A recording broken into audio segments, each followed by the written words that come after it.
खबर शामिल करते हैं हमारे ब्यूरो चीफ हामिद अली सोल की इस रिपोर्ट में। थाना सोदरा का नवाही गांव कोटशाह मोहम्मद के रिहायशी अमजद परवेज ने बताया कि हमारे गांव में चंद रोज कबल एक खातून ने खुदकुशी कर ली थी, मगर उसके घर वालों ने ससुरालियों के खिलाफ 302 की FIR दर्ज करवा दी।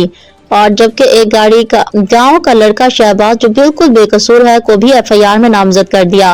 शहबाज के मजलूम खानदान के CPO गुजरांवाला और RPO गुजरांवाला वजीर आला पंजाब मरीम नवाज शरीफ से अपील है कि उन लोगों के खिलाफ झूठा पर्चा हुआ है उसे फौरी तौर पर खारिज किया जाए, क्योंकि खातून ने खुदकुशी की है। किसी ईमानदार ऑफिसर से इंक्वायरी करवाएं तो हकीकत सामने आ जाएगी। मजीद जानते हैं इस रिपोर्ट में। जी बिल्कुल नाज़रीन, इस वक्त हम मौजूद है थाना सोदरे का नवाही गांव कोट शाह मोहम्मद में, और हमारे साथ हाजी मुश्ताक मौजूद हैं जो कि शरीफ आदमी हैं, अपनी मेहनत मजदूरी करते हैं। इनके बेटे के खिलाफ एक 302 की FIR होती है। इनसे पूछते हैं कि असल हकीकत है क्या।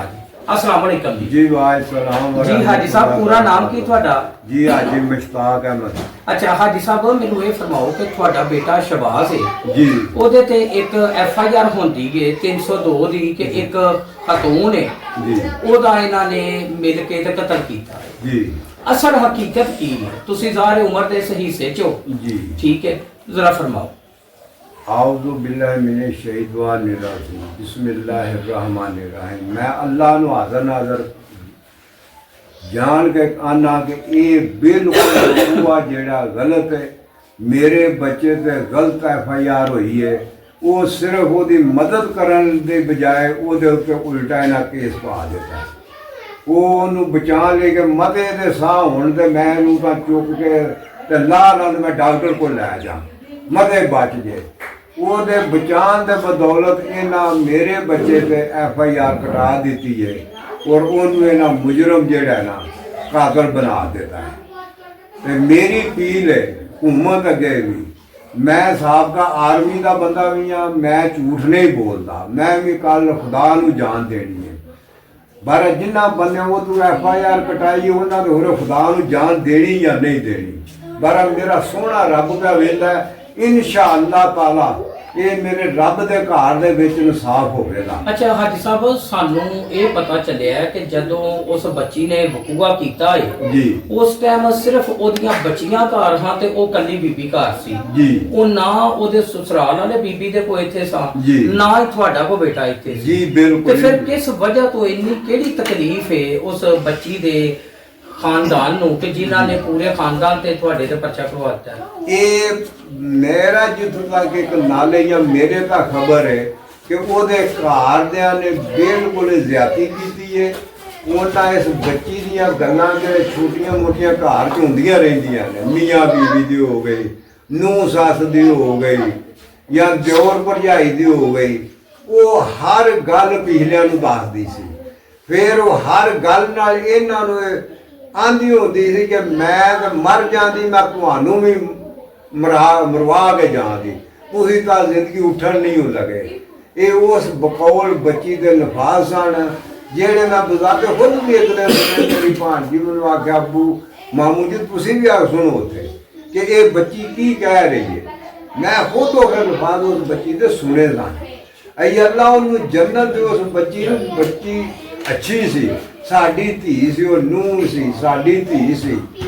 ਅਸੀਂ ਜਿੰਨਾ ਉਹਦੇ ਨਾਲ ਕਰਦੇ ਸਾਂ ਕਿ ਕੋਈ ਮਾਂ-ਬਾਪ ਆਪਣੀਆਂ ਧੀਆਂ ਨਾਲ ਇੰਨਾ ਨਹੀਂ ਕਰਦਾ। ਅੱਛਾ ਮੈਨੂੰ ਇਹ ਤੁਸੀਂ ਦੱਸੋ, ਤੁਹਾਡਾ ਤੇ ਸ਼ਬਾਜ਼ ਬੇਟਾ ਹੈ ਜੀ, ਔਰ ਤੁਸੀਂ ਇਸ ਚੀਜ਼ ਨੂੰ ਜ਼ਾਹਿਰ ਰੋਜ਼ੇ ਦੀ ਤੁਸੀਂ ਹਾਲਤ ਚੋ ਜੀ, ਹਰਫਨ ਤੁਸੀਂ ਕਹਿ ਰਹੇ ਜੇ ਕਿ ਉਸ ਫੈਮਿਲੀ ਦੀ ਵੀ ਨਾ ਖਵਾਤੀਨ ਔਰ ਨਾ ਮਰਦ ਕੋਈ ਬੰਦਾ ਉਸ ਟਾਈਮ ਮੌਜੂਦ ਨਹੀਂ ਸੀ? ਨਾ ਬਿਲਕੁਲ, ਮੈਂ ਅੱਲਾਹ ਨੂੰ ਹਾਜ਼ਰ ਨਾਜ਼ਰ ਕਹਿ ਕੇ ਆਨਾ ਕਿ ਕੋਈ ਬੰਦਾ ਉਹਨਾਂ ਦਾ ਮੌਜੂਦ ਨਹੀਂ ਸੀ। ਇਹ ਬਾਅਦ ਚੋਂ ਜਿਹੜੀ ਬੱਚੀ ਹੈ ਨਾ ਸਾਡੀ, ਉਹ ਜਿਹੜੀ ਮਰਨ ਵਾਲੀ ਉਹਦੀ ਬੇਟੀ, ਉਹਨੇ ਮੋਬਾਈਲ ਲੈ ਕੇ ਉਹਨਾਂ ਨੂੰ ਕਾਲ ਖਾਲਾ ਆਪਣੀ ਨੂੰ ਕੀਤੀ ਹੈ।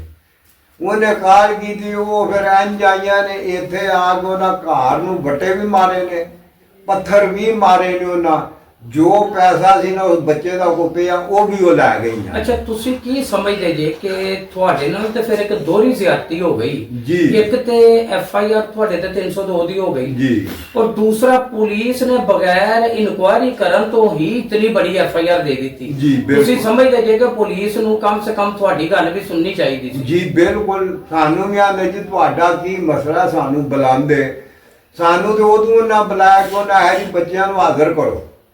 ਮੈਂ ਬੱਚਿਆਂ ਨੂੰ ਫੋਨ ਕੀਤਾ, ਮੈਂ ਪੁੱਤਰ ਬੇਟਾ ਕਿੱਥੇ ਹੋਇਆ ਜੀ ਅੱਬੂ ਫਲਾਣੇ ਦਾ। ਮੈਂ ਕਿਹਾ ਫਿਰ ਹੋਰ ਥਾਣੇ ਪਹੁੰਚੋ, ਮੈਂ ਵੀ ਚੱਲਿਆ। ਤੁਸੀਂ ਖੁਦ ਆਪਣੇ ਬੱਚੇ ਪੇਸ਼ ਕੀਤੇ? ਜੀ ਮੈਂ ਖੁਦ ਆਪਣੇ ਪੇਸ਼ ਆਪਣਾ ਬੱਚਿਆਂ ਬੱਚਾ ਨੂੰ- ਪੇਸ਼ ਕੀਤਾ ਔਰ ਜਾਂ ਦੂਸਰਿਆਂ ਨੂੰ? ਦੂਸਰੇ ਨੂੰ ਭਾਂਜਾ ਦੂਜਾ ਵੀ ਉਹਨੂੰ ਹੀ ਮੈਂ ਫੋਨ ਕੀਤਾ। ਹੁਣ ਇਹ ਤੁਹਾਡੀ ਆਵਾਜ਼ ਆਲਾ ਹਕਾਮ ਤੱਕ ਵੀ ਜਾਣੀ ਹੈ। ਜੀ, ਬਿਲਕੁਲ। ਤੁਸੀਂ ਸੀਪੀਓ ਗੁਜਰਾਂਵਾਲਾ, ਜੀ। ਆਰਪੀਓ ਗੁਜਰਾਂਵਾਲਾ, ਜੀ। ਵਜ਼ੀਰ ਆਲਾ ਪੰਜਾਬ ਮਰੀਮ ਨਵਾਜ਼ ਸ਼ਰੀਫ, ਜੀ। ਚੀਫ ਜਸਟਿਸ ਪਾਕਿਸਤਾਨ, ਜੀ। ਔਰ ਤੁਸੀਂ ਖੁਦ ਵੀ ਆਰਮੀ ਚ ਰਹੇ ਜੇ, ਜੀ। ਖਾਸ ਤੌਰ ਤੇ ਫੀਲਡ ਮਾਰਸ਼ਲ ਸੈयद ਆਸਮ ਹਾਂ। ਮੁਨੀਰ ਸਾਹਿਬ ਅੱਗੇ ਕੀ ਤੁਸੀਂ ਦਰਖਾਸਤ ਕਰ? ਜੀ ਮੇਰੀ ਉਹਨਾਂ ਅੱਗੇ ਰਿਕੁਐਸਟ ਹੀ ਹੈ ਕਿ ਮੈਂ ਇੱਕ ਉਹਨਾਂ ਦਾ ਅਦਨਾ ਜਿਹਾ ਮੁਲਾਜ਼ਮ ਸਾਂ, ਔਰ ਮੈਂ ਜੋ ਵੀ ਗੱਲ ਕਰ ਰਿਹਾ ਮੈਂ ਖੁਦਾ ਨੂੰ ਹਾਜ਼ਰ ਨਾਜ਼ਰ ਕਰਕੇ ਕਰ ਰਿਹਾ ਕਿ ਮੇਰੀ ਹੈਲਪ ਕੀਤੀ ਜਾਏ।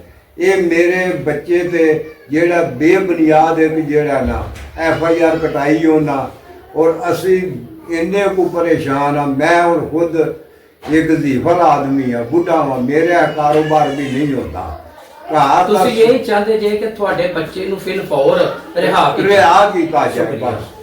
जी शुक्रिया जी बिल्कुल नाजरीन, आप गुफ्तगू सुन रहे थे हाजी मुश्ताक की, जो कि आर्मी के रिटायर्ड मुलाजम है, और उनका यही कहना है कि मैं अपने खुदा को हाजिर नाजर जानकर कहता हूं कि मेरा बेटा शहबाज बिल्कुल बेगुनाह है, और मेरा बेटा नहीं और दूसरी फैमिली के जितने लोगों के खिलाफ FIR हुई है वो सब के सब बेगुनाह है। और हमारी CPO गुजरांवाला से, RPO गुजरांवाला, वज़ीर आला पंजाब मरियम नवाज शरीफ से अपील है कि खुदारा जो खवातीन जेल में गई हैं वो भी 100% बेगुनाह है, और जो लोग अभी थाने में है वो भी बिल्कुल बेगुनाह है।